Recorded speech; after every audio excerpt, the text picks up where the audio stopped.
Ohio State, they are fundamentally very sound. They're very aggressive. They're led by an outstanding pass rush, starting with John Simon.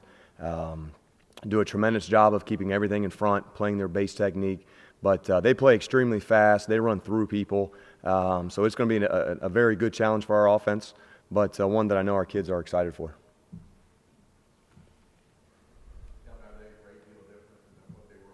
Not really. I don't think so. I think, with Coach Fickell still there and a lot of their defensive staff is still in place, they're fundamentally still the same that they were a year ago. But doing a great job, of just playing sound defense, not giving up a lot of points, and just allowing the offense to go win the game. When you have quarterbacks that are young and inexperienced, just the fact that you're playing Ohio State, which you've been watching their whole life, and how do you try to knock back some of the intimidation factor that might be in their head? Well, we're in the Big Ten, and so I think that that's going to be there every week. It's a little different, that it's Ohio State coming to town, maybe a couple more fans coming over from Columbus. But really, at the end of the day, these kids came here to compete at the highest level, and here we go. It's going to happen Saturday night at 8 o'clock. And so, again, we go back. We use the word trust quite a bit.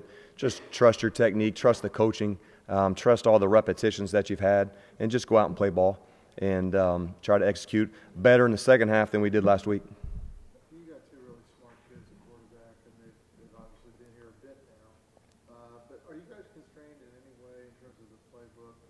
Even a guy like Trey Roberson with his feet gives you a few extra options, perhaps at times. Have you guys been able to open up the playbook anymore as you guys have gotten more reps? Yeah, we have, and I don't think I think you hit the nail on the head. We're not really closing the playbook, other than the playbook just changes based on who your quarterback is. And so everything that we have, we allow Cam and Nate to go do. Do we call the same triple option schemes or the run schemes that we would with Trey Roberson? Obviously not.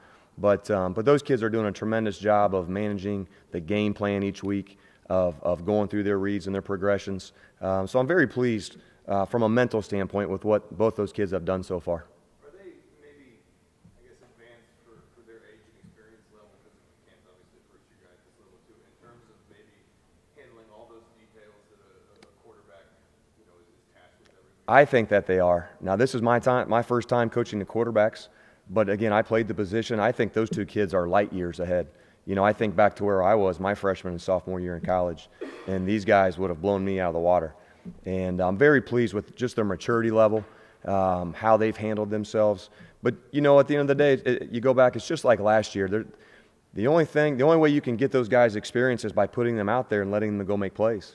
You take the good with the bad, and those are called growing pains, and sometimes you go through those things.